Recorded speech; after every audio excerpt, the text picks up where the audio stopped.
ব্যবসায়িক বিরোধ দ্রুত দক্ষ নিরপেক্ষভাবে নিষ্পত্তির জন্য বিশেষায়িত বাণিজ্যিক আদালত চালুর কাজে উল্লেখযোগ্য অগ্রগতি হয়েছে বলে জানিয়েছেন প্রধান বিচারপতি ডক্টর সৈয়দ রিফাত আহমেদ।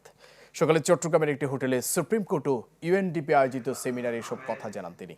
বলেন, গেল বৃহস্পতিবার উপদেষ্টা পরিষদে বাণিজ্যিক আদালত অধ্যাদেশের খসড়া নীতিগত অনুমোদন দেওয়া হয়েছে। কিছু সংযোজন বিয়োজনের পর দ্রুত চূড়ান্ত অনুমোদন দেওয়া হবে। এতে উদ্যোক্তা ও বিনিয়োগকারীদের আস্থার সংকট দূর হওয়ার পাশাপাশি বিদেশি বিনিয়োগ, অভ্যন্তরীণ ব্যবসা এবং আন্তর্জাতিক বাণিজ্যিক সম্পর্ক সম্প্রসারিত হবে বলেও আশা প্রকাশ করেন তিনি। কয়েকটি দেশের রাষ্ট্রদূত আলোচনায় অংশ নেন।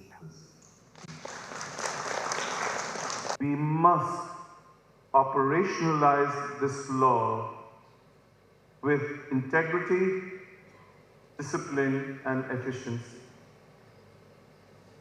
Let our work, for once, serve as a model for the region. Let our legacy be a justice system that not only upholds the law, but propels our nation towards its rightful prosperity. নতুন এবং ফিরে আসা গ্রাহকদের জন্য নগদে চলছে cashback সহ প্রতিদিন হাজারো উপহার জেতার সুযোগ। হবে আশা আর ফেরা, সারপ্রাইজ সেরা।